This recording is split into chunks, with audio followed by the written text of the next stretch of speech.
마가복음 4장 35절에서부터 41절까지의 말씀입니다. 우리 같이 큰 소리로 합독하겠습니다. 그날 저물 때에 제자들에게 이르시되 우리가 저편으로 건너가자 하시니 그들이 무리를 떠나 예수를 배에 계신 그대로 모시고 가매 다른 배들도 함께 하더니 큰 광풍이 일어나며 물결이 배에 부딪혀 들어와 배에 가득하게 되었더라. 예수께서는 고물에서 베개를 베고 주무시더니 제자들이 깨우며 이르되 선생님이여 우리가 죽게 된 것을 돌보지 아니하시나이까 하니 예수께서 깨어 바람을 꾸짖으시며 바다더러 이르시되 잠잠하라 고요하라 하시니 바람이 그치고 아주 잔잔하여 지더라. 이에 제자들에게 이르시되 어찌하여 이렇게 무서워하느냐 너희가 어찌 믿음이 없느냐 하시니 그들이 심히 두려워하여 서로 말하되 그가 누구이기에 바람과 바다도 순종하는가 하였더라. 아멘. 오늘 마가복음 4장 35절에서부터 41절 본문의 말씀을 중심으로 예수님과 한 배를 탄 자들, 이와 같은 제목으로 은혜를 나누기를 원합니다. 갈라디아서 5장 1절에 보면은 그리스도께서 오신 것은 우리에게 자유를 주러 왔다 이렇게 말합니다. 다시 말하면 예수께서 이 땅에 오셔서 십자가에 죽으시고 피 흘려 주셔서 우리를 죄와 사망에서 건져 주시고 자유를 주셨다는 겁니다. 그래서 히브리서 2장 14절에는 그가 혈육으로 오신 것은, 그래서 그의 피 흘린 것은 사망의 세력을 잡은 자 마귀를 없이 하시며 또 그 밑에서 죽기로 일평생 죽기를 무서워하며 두려워하는 떠오는 자들을 그 권세에서 놓아주려 하심이니라 했습니다.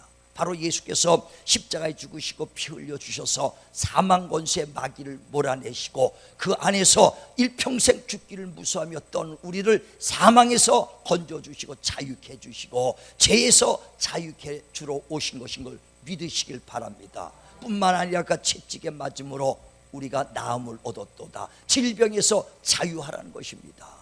또 그가 가시면류관 쓰고 이마에 흘린 피로 우리의 질고와 가난을 담당했으니 두려움과 염려에서 자유하라. 자유하기를 주님의 이름으로 축원을 드립니다. 그래 무거운 짐진 자들아 다 내게로 오라. 내가 너희를 편히 쉬게 하리라. 무거운 짐을 다 주님 앞에 내려놓으라는 것입니다. 그런데 주님이 십자가에 죽으시고 채찍에 맞으시고 가시면류관 쓰셔서 우리를 자유케로 오셨는데 과연 우리 믿는 자들이 자유를 누리는가? 주님은 피 흘려주시고 고난받으시면서 우리에게 자유를 주려고 오셨는데 우리에게 자유를 과연 누리고 있느냐는 거예요. 자유는 다른 것이 아니라 주님의 약속의 말씀을 믿고 의지하며 우리의 모든 짐을 주님 앞에 맡기고 내려놓을 때 자유함을 누릴 수 있는 겁니다. 죄의 정말 그 무거운 짐을 내려놓으시길 바라며 질병의 그 무거운 짐을 내려놓으시고 가난과 고통과 두려움의 모든 짐을 주님 앞에 내려놓기를 주의 이름으로 축원을 드립니다. 그래야 자유할 수 있어요. 그러니까 우리가 평상시 편안할 때를 내려놓으라는 것이 아니라 두려운 날, 환난 날에 내려놓는 거예요. 질병이 걸렸을 때 그때 내려놓아야 되고 고통이 있을 때 내려놓아야 되는 겁니다. 그래 시편 56편에도 3절에 두려워하는 날, 환난 날에 하나님을 의지하자 하라고 그러지 않습니까? 그것이 진정한 주님 앞에 내려놓은 날이거든요. 편안할 때, 아주 형통할 때는 누구든지 믿습니다 하고 고백할 겁니다. 그러나 환난 때도 과연 주님을 의지하고 내 고민을, 내 문제를, 내 염려와 두려움을 주님 앞에 내려놓는 겁니다. 이것이 진정한 무거움을 내려놓는 거예요. 주님을 의지하는 것입니다. 그럴 때 두려움에서, 질병에서, 가난에서, 정말 고통에서 무거운 짐이 내려놓고 자유해지는 걸 믿으시길 바랍니다. 그래 하박국 선지자가 얘기하잖아요. 내 뼈가 썩어 들어갈지라도, 외양간에 송아지가 없고 무화과 나무에 소출이 없을지라도 나를 구원해 주신 이를 찬양하리라. 우리는 뼈가 썩어 들어가는 육신의 병에서도 주님을 의지하시길 바라고, 소출이 없을 때도 정말 가난할 때도 주님을 의지하시길 주의 이름으로 축원을 드립니다. 평안할 때는 누구든지 다 의지한다고 그래요. 그러나 위기가 따를 때 그때도 주님 앞에 맡기면 참된 평안과 위로와 자유함을 얻기를 주의 이름으로 축원을 드립니다. 그래 오늘 본문에도 그 말씀이에요. 주님께서 제자들 12제자들과 함께 갈릴리 호수를 이제 배를 타고 건너갑니다. 건너가는데 바람이 불고 태풍이 부니까 막 배가 뒤집어지려고 막 아주 요동합니다. 물은 막 그냥 배 위까지 차고 넘치기 시작합니다. 그때 제자들이 두려워서 주님을 찾으니까 주님은 뱃머리에서 주무시요. 그러니까 뛰어가서 주여 우리가 죽게 생겼는데 여기서 주무시나이까 하고 흔들어 깹니다. 그때 예수께서 일어나셔서 바람과 풍랑을 잠잠하게 한 다음에 제자들에게 말합니다. 왜 무서워하느냐, 왜 두려워하느냐, 믿음이 없는 자요 하고 그들을 책망합니다. 주님의 제자들은 주님을 의지하고 따른다고 따라다니던 사람들이에요. 그들은 주님께서 친히 오병이어의 이적 떡 5개와 물고기 2마리로 5,000명을 먹이고도 12바구니를 남겼던 걸 직접 본 자들입니다. 그래 주님을 따라다니면, 주님 의지하면 굶어 죽진 않겠구나. 또 주님이 병든 자를 간수해서 고쳐줍니다. 중풍병 잘 고쳐주고 안진뱅이를 일으킵니다. 야, 병들어도 주님만 의지하면 내가 건강할 수 있겠구나. 그러니 뭐 의지할 게 얼마나 의지해요. 귀신을 내쫓습니다. 죽은 나사로를 살립니다. 주님만 의지하면 내가 이 땅에 사는 동안에 편안하게 살겠구나. 주님을 믿고 의지하고 따라갔던 자들입니다. 그런데 풍랑이 일어나니까 그 믿었던 건 싹 없어져 버리는 거예요. 주님을 믿고 의지한다고 따라갔던 그 믿음은 싹 없어지고 무서워하고 두려워하고 어찌 우리가 죽게 생겼는데 주무시나이까. 제자들에게 말하죠. 왜 무서워하느냐, 왜 두려워하느냐, 믿음 없는 자들아. 이 배가 무너지면 너희만 죽냐, 나도 함께 있는데 네가 나를 믿는다, 나를 의지한다 따라오면서도 나를 진정 믿지 못했다. 정말 우리는 그 주님과 함께 탄 배에 탄 자인 걸 믿으시길 바랍니다. 그러니까 함께 있는데도 너희가 나를 믿지 못해서 두려워하느냐, 믿음 없는 자요. 지금은요 주님께서 십자가 죽으시고 부활하셔서 성령으로 우리 안에 와 계신 분이십니다. 그래 고린도서 3장 16절에도 성령이 너희 안에 거하시고 너희는 하나님의 전이요 성령이 너희 안에 계신 것을 알지 못하느냐 그랬어요. 다시 말하면 구약 때 예수님이 십자가에 죽으시고 부활 승천하시기 전에는요 예수님과 함께 동행했던 자입니다. 함께란 말은 두 가지가 있어요. 동행하는 것과 안에 있는 것과는 다른 것입니다. 구약 때는요 하나님이 함께 했습니다. 동행을 했다는 것입니다. 하나님과 같이 발 맞춰서 함께 하는 걸 동행이라 이렇게 말하고, 우리는 하나님의 성전이 내 안에 와 있다는 거예요. 그래서 창세기 5장에도 보면 20절에 21절에 에녹이 하나님과 300년 동안 동행했더라 그랬어요. 주님을 따르고 동행했더니 그가 부활 승천해서 마지막 때 그 하나님이 그를 데려갔다 그러지 않습니까? 이와 같이 동행하는 삶, 함께하는 삶. 그래서 배와 함께 있는데 니들이 무서워할 것이 무엇이냐, 내가 너와 한 배 타고 함께 있지 않느냐, 왜 무서워하느냐, 왜 두려워하느냐, 이런 환경 보고 왜 두려워하느냐. 그런데 이제는 함께 동행하는 것이 아니라 성도들은 성령으로 말미암아 우리 안에 와 계시다는 거예요. 주님이 동행하는 것이 아니라 완전히 내 안에 계신 걸 믿으시길 주의 이름으로 축원을 드립니다. 그래 고린도후서 13장 5절에도 너희의 믿음이 어디 있는가 스스로 시험하고 확증해봐라. 예수께서 너희 안에 계신 것을 스스로 알지 못하면 버리운 자라. 예수가 이제는 내 안에 와 계시다 이거예요. 주님의 제자들은 함께 동행하는 삶을 살았을 자도 그가 십자가에 죽으시고 부활한 다음에 그때서부터 안에 완전히 우리와 함께 하신 겁니다. 한 몸을 이뤘다는 것입니다. 그래 그때서부터 영원히 떠나가지 아니하리라. 그래 하나님은 여기 있다 저기 있다는 것이 아니라 우리 안에 와 계신 걸 믿으시길 바랍니다. 그래 누가복음 17장 20절에 바리새인들이 와서 묻지 않습니까? 주여 어느 때 하나님의 나라가 임하옵니까? 하나님은 여기 있다 저기 있다는 것이 아니라 너희 안에 계시느니라. 이젠 동행하는 것이 아니라 내 안에 계신 하나님, 한 배 탄 그 주님의 제자들에게도 왜 무서워하느냐, 왜 두려워하느냐고 물으신 주님이 이젠 내 안에 계셨는데 무엇이 무서워하느냐, 무엇이 두려워하느냐. 죽음까지도 주님 앞에 맡기는 자는 죽음도 사망도 이길 수 있는 자유함이 있는 겁니다.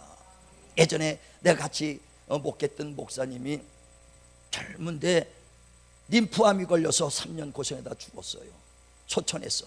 그런데도 그분의 다른 건 몰라. 다른 거는 내가 본 적이 본받을 것이 없는데 죽음 앞에서 담대하더라고요. 림프섬 죽음 앞에서도요, 항상 웃음을 잃지 않아.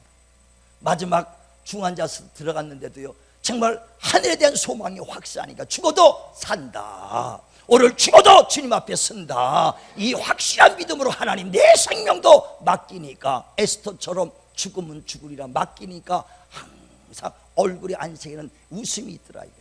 그래서 나는 그거 보고 저 사람 그러니까 저거만큼은 내가 본받아야겠다. 신앙 그 사람의 목회 방법은 어떤지 몰라도 그 모습, 하늘에 정말 소망, 죽어도 산다, 하나님께 생명도 맡겼을 때 그 모습은 본받아야겠다. 나 역시도 육신 끝날 때 정말 웃으면서 주님 앞에 내 생명을 맡길 수 있는, 하나님께 다 맡길 때 자유예요. 질병도 맡기는 것입니다. 모든 염려 근심 맡기시길 주의 이름으로 축원을 드립니다. 이제 너희와 함께 있다, 영원히 떠나가지 않고 너희 안에, 우리 안에 와 계신 걸 예수의 이름으로 믿기를 주의 이름으로 축원합니다. 그래 주님께서 성찬을 통해서 한 달에 한 번씩 우리가 성찬하지 않습니까? 성찬을 통해서 너희 안에 하나님이 계신 걸 믿으라는 거예요. 깨닫기라는 거예요. 잊어먹지 말라는 겁니다.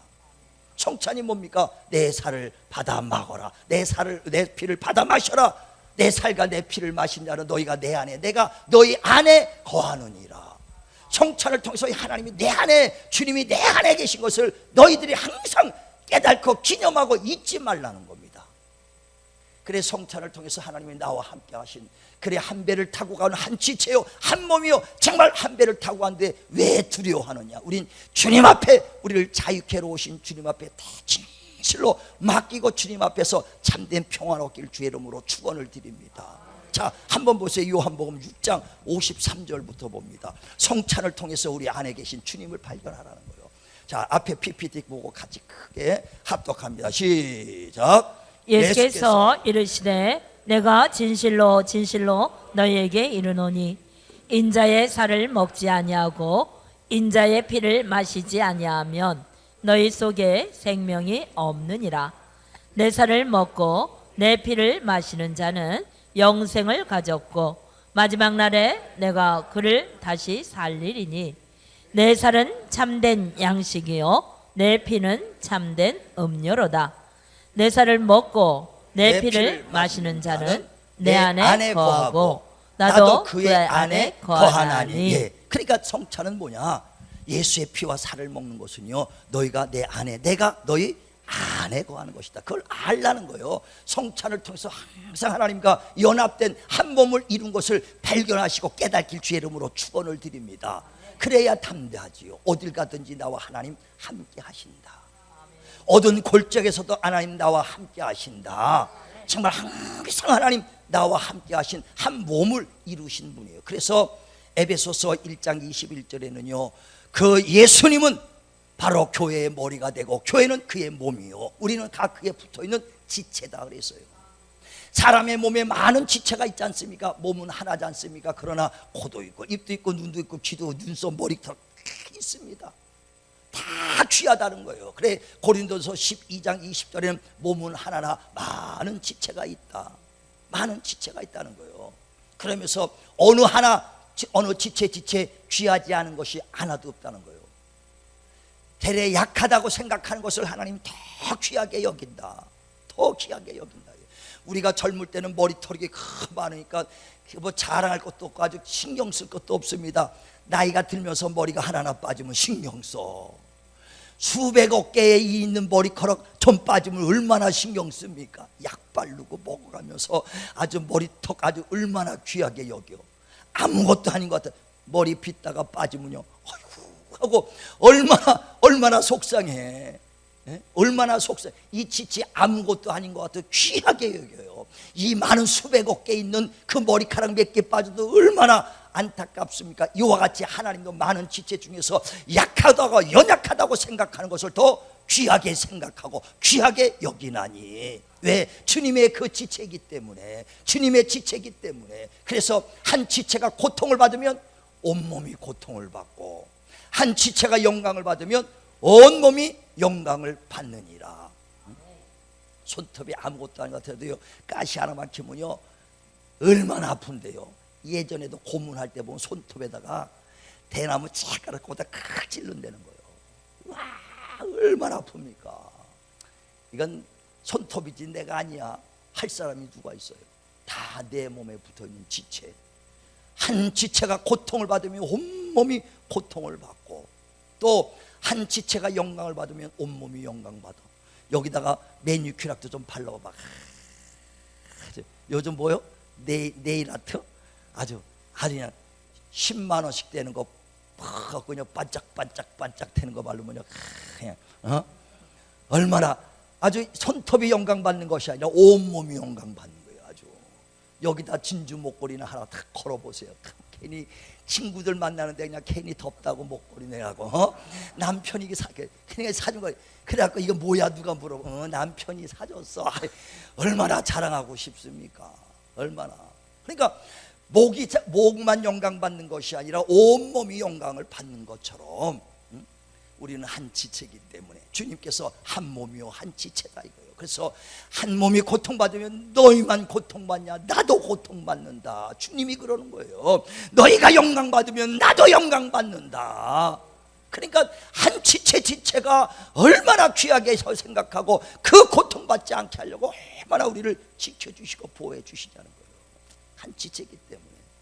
요즘 코로나로 때문에 교회들 예배가 아주 없는 교회가, 대형 교회는 70%, 작은 교회까지 해서 한 5, 60%가 다 예배를 지금 안 드립니다.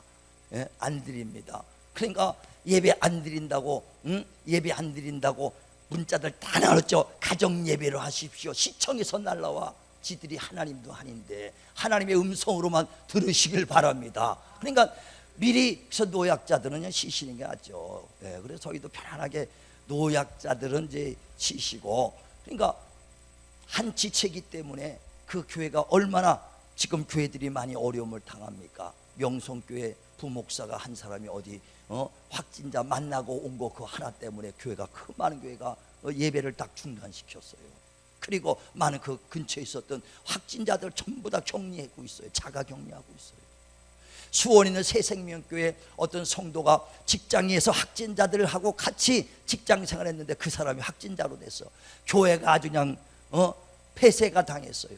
그리고 모두가 격리, 아주 진단받고 있습니다.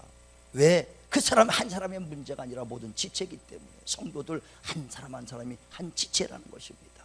우리 모두가 한 사람 한 사람 지체요. 한 사람만 여러분 어려움 당하면 우리 모두가 어려움 당해. 이것을 볼 때 정말 우리는 내 한 사람이 아니구나. 우리 다 한 몸이구나. 한 지체구나. 우리 다 한 지체인 걸 깨달길 주의 이름으로 축원을 드립니다. 이번 기회를 통해서 우리 한 지체 한 몸인 것만 깨달아도 은혜야. 그것은 은혜요. 우리 교회만 아닙니다. 우리 전국에 있는 교회와 똑같아. 예수 믿는 크리스찬 교회는 똑같아. 한 몸이에요. 어디서만 해도 우리 교회가 지금 교회들이 다 핍박받게 돼 있어요. 아니 전 세계 교회들이 다 어려움을 당한다는 거예요. 우리는 한 몸이요 한 지체요 예수 안에서 한 배 탄 것을 깨달으시길 주의 이름으로 축원을 드립니다. 그래 그들을 위해서 기도하는 거예요. 우리 성도를 위해서 기도하고 우리나라 모든 기독교인들 예수 믿는 자를 위해서 기도하고 전 세계에 있는 예수 안에 있는 자를 위해서 기도하는 한 몸을 이루었으니 그들을 위해서 다 위해서 기도하시길 주의 이름으로 축원을 드립니다. 교회뿐 아니라 한 가정도 한 지체요 한 몸이요 한 배 됐어.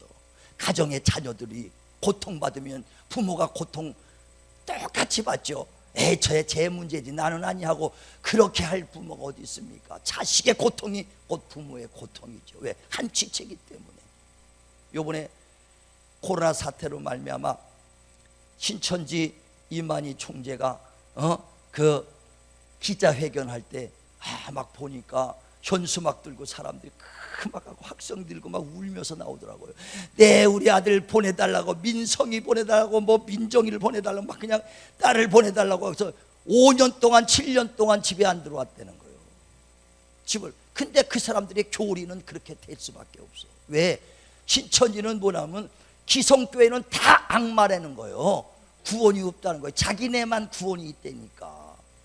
자기네만, 자기 14만 4천만 구원 있고 다 구원이. 이 세상에 있는 기성교회는 다 악마고 구원이 없대. 전 세계 기독교인들 다 구원 없대. 지만 있대. 에? 성경의 로마서 10장에도 보면 13절에 누구든지 주의 이름을 부르는 자는 구원을 얻으리라 그랬어요. 누구든지. 에베소서 2장 8절 9절에는 우리의 받는 구원은 행함으로 받는 것이 아니라 예수 그리스도 은혜를 믿음으로 받은 거저 받은 선물이니 행함으로 받은 것이 아니니 자랑할 것도 없다. 오직 주님이 나를 위해 십자가 죽으시고 피 흘려주신 그 은혜를 믿기만 하면 내가 죽어야 될 것 주님이 대신 죽으시고 흘린 피로 날 구원했으니 아멘. 감사합니다. 은혜만 믿으면, 은혜만 받는 자는 다 구원받는 걸 믿으시길 바랍니다. 근데 자기네만 구원이 되는 거잖아요. 그리고 이만희가 구원주라고. 내가 예전에 그랬죠. 이만희 구원주라서 거기서 뜻 보다가 한번 댓글을 달았어. 구원주가 될 수 있는 조건, 첫째, 죄 없는 자가 구원주가 된다. 그런데 이 세상에 아담으로부터 난 혈통에 있는 자는 다 아버지로부터 죄를 갖고 왔기 때문에 이만희도 죄인이다. 그도 예수의 피 아니면 구원받을 수 없으니 그도 죄인 될 수가 없다. 구원주가 될 수 없다 하고 몇 가지 쫙 써줬더니 그 다음날 새까맣게 20만 명이 다 달라붙었나 봐. 새까맣게 달라붙어. 내가 징그러서 나와버렸어. 그냥 징그러워서. 그러니까 사상이 완전히 바뀌어버렸다 이거예요. 바뀌어버렸어. 그러니까 거기서 교육받은 아이들이 이제 집에서 왔다 갔다 집에서 들통나잖아요. 들통나면 어떻게 했어요? 부모들을 전도 대래 신천지를 끌고 와야 되는데 들통이 났고, 야 엄마는 권사요 아버지는 장로래도 야 네가 그러면 되겠느냐 막. 그래도 그 부모를 전도 못할 바는 어떻게 하겠어요? 악마의 세계에서 나와야죠. 그러니까 가출하는 거예요. 근데 어떤 사람은요 못 나가게 막 문 잠그고 막 그냥 아들을 감금합니다. 그럼 어떻게 해요? 핸드폰으로 딱 저 자기 팀장한테. 팀장은 어떻게 해요? 딱 보고 감금당했다고 112 신고해서 경찰들과 와서 그 집을 갑니다. 그러면 아이들이 딱 와서 문 열면은, 경찰하고 열면은 아들이 뭐래요? 예, 내가 엄마한테 지금 아버지한테 감금당했어요. 그러니까 경찰이 빼줄 수밖에 없는 거예요. 그래가지고 어디로 가요?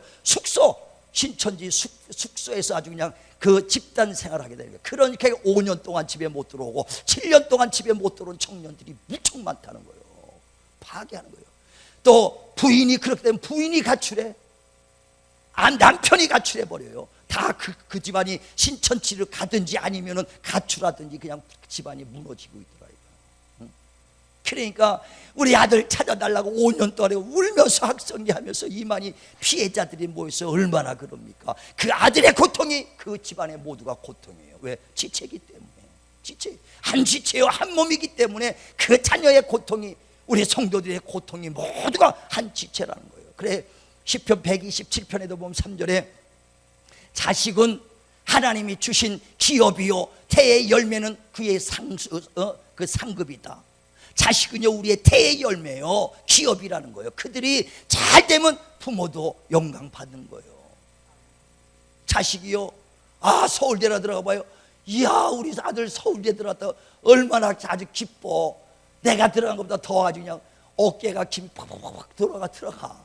직장도 좋은데만 얼마나 기뻐요. 자기 아들 행정고시라도 합격돼 봐요. 얼마나 아주 그냥 힘이 생깁니까? 자식의 영광이 나의 영광이요, 자식의 고통이 나의 고통이요. 왜? 한 지체 한 몸이기 때문인 걸 깨달으시길 바랍니다. 그래 예수께서 정말 한 몸이요 한 지체라고 우리를 이제 값주고 샀으니, 성전이요 우리 지체로 했으니 우리 청도들이 그 고통을 받은다면 주님이 얼마나 고통스럽겠냐고. 우리가 슬프고 우리가 정말 억울함을 당하면 얼마나 주님도 핍박 가운데 억울함을 같이 당했냐고. 한 지체요 한 몸이시기 때문에. 그래서 우리를 부르신 건 뭐냐? 정말 너희가 영광 받기를 원한다, 잘 되기를 원한다. 우리를 하나님이 한 몸으로 지체로 부른 것은 어떻게 해요? 잘 되기를 위해서 불렀다는 거예요. 그래서 고린도서 6장 19절에 너희는 너희 값주고 산 하나님의 것이니 너희의 성전으로 너를 하나님이 부르시고 핏값을 주고 샀다는 거예요. 우리를 하나님의 성전으로 지체로 우리를 부르셨다는 겁니다. 왜 부르셨다고요? 우리를 잘 되게 하려고. 그래서 요한복음 10장 10절에도 보면 도적이 오는 것은 우리를 죽이고 멸망시키려는 것이나 인자가 온 것은 우리에게 생명을 주고 풍성하게 하려 왔다는 거예요. 생명을 주고 풍성하게 자식을 잘 되기를 원했던 우리 지체가 잘 되기를 원해서 매니큐도 바르고 머리털 하나 빠질까봐 얼마나 약 바르고 심습니까? 마찬가지로 우리 지체들을 주님이 잘 되기를 원하고 계신다는 것입니다. 그러면서 도적이 오는 것은 죽이고 멸망하는 것이다. 교본을 통해서 야, 신천지가 도적이구나. 도적이 와서 죽이고 멸망시키는 거예요. 그들은요 몰래 들어 침투해가지고요 아주 성도들을 빼갑니다. 위장을 해가지고요 그리고 자기를 다 노출하고 감춥니다. 그리고 모략을 써가지고 감춰. 가만히 그들의 용어를 보니까 간첩 같아. 간첩 쓰는 용어야. 몰래 어떻게 침투를 한다는 거예요. 그리고 자기가 신천지를 끝까지 위장하고 감추고 안 나타난다는 거예요. 그리고 그들을 모략으로 자기네 내가 들어보니까 단어가 그래요. 침투, 위장해야 된다, 모략을 해야 된다. 다 단어가 지들이 쓰는 입이에요. 그러니까 지들이 거짓말장이라는 게 나와. 거짓말장이 곧 마귀 합잡이라는 게 나오는 거죠. 성경 지들 단어가 그러니까 이리처럼 저 위장을 해야 된다는 거예요. 탈을 쓴 이리들 스스로가 일이라는 걸 지들 입에서 말하니까. 그래 그들이 이들이 도적이구나. 그들이 도적이 오는 건 죽이고 멸망시키는 거예요. 주님이 온 것은 우리를 살리러 오시고 풍성히로 왔다. 지금 많은 교회들이요 정말 그들에게 넘어가지 않고 끝까지 우린 주님에 붙어있길 주의 이름으로 축원을 드립니다. 그래 우리를 불러낸 것을 우리가 거기서 정말 우리가 고통받지 말고 주님의 품 안에 떠나가지 마라. 또 주님이 우리를 부르신 것은 뭐냐? 우리를 지켜주시려고 우리를 불렀다는 거예요. 머리카락을 또 끝까지 지키려고 하는 것처럼 우리 지체를 끝까지 주님이 지켜주시겠다는 겁니다. 이사야서 43장 1절에도 그 하나님께서 야곱을 불러서 내가 너를 지명해 불렀나니 너는 내 것이다. 주님의 것으로 부르신다면은 불이 너를 태우지도 못할 것이고 네가 물속을 지나갈지라도 물이 너를 덮지 못하리니 이는 내가 너를 지키리라. 할렐루야. 우리는 주님의 지체가 된다면 주님이 끝까지 우리를 지켜주실 걸 믿으시길 바랍니다. 그리고 우리 안에 계신 이가 누구냐? 내 안에 성전 쌓고 오신 이는 세상에 있는 이보다 크시다 그랬어요. 요한일서 4장 4절에도 너희 안에 계신 이는 세상에 있는 어떤 신보다 크시도다. 크신 분이에요. 그래 우리 질그릇 같은 연약한 자에서 주님을 모셨으니 보화를 모셨으니 우겨쌈을 당해도 쌓이지 않는 겁니다. 내 안에 질그릇 같지만 내 안에 보화 전능하신 주님을 모셨으니 거꾸로 트림을 당해도 망하지 않는 거예요. 단 우리가 주님 안에만 있다면. 자, 고린도후서 4장 7절 봅니다. 고린도후서 4장 7절. 자, 크게 합독합니다. 앞에 보시고 시작. 우리가 이 보배를 질그릇에 가졌으니 이는 심히 큰 능력은 하나님께 있고 우리에게 있지 아니함을 알게 하려 함이라. 우리가 사방으로 우겨쌈을 당하여도 쌓이지 아니하며 답답한 일을 당하여도 낙심하지 아니하며 박해를 받아도 버림받지 아니하며 거꾸로 뜨림을 당하여도 망하지 아니하고 우리가 항상 예수의 죽음을 몸에 짊어짐은 예수의 생명이 또한 우리 몸에 나타나게 하려 함이라. 아멘. 바로 예수의 생명이 우리 안에 있으면 우린 질그릇 같은 연약하지만은 보화를 두었다는 거예요. 그래서 정말 우리를 우겨쌈을 당해도 쌓이지 않는 것은 우리의 힘이 아니라 하나님이 우리와 함께 계시기 때문에 우리가 하나님의 지체요. 이제는 동행하는 정도가 아니라 바로 예수가 내 안에 와 계신 걸 깨닫길 주의 이름으로 축원을 드립니다. 그래 우리가 교회가 어려움을 당하고 정말 많은 환난을 당해도 우리는 끝까지 주님만 바라보고 가는 거예요. 주님은 내가 너를 떠나지 아니하리라, 버리지 아니하리라. 그러므로 정말 어떤 환난과 정말 두려운 날 나를 의지하라. 너의 무거운 짐을 내게 다 맡기라. 그러면 내가 너를 도우리라. 근심 걱정 염려 정말 다 주님께 맡겨라. 내가 너를 도우리라. 정말 우리는 주님과 함께 배를 탄 자요 하나님의 지체요 하나님의 한 몸을 이루신 것을 깨달으시고 일평생 주님 안에서 떠나지 마시고 어떤 환난 날도 두려운 날도 주님만 의지하시고 그래서 이 환난을 이기시길 주님의 이름으로 축원을 드립니다.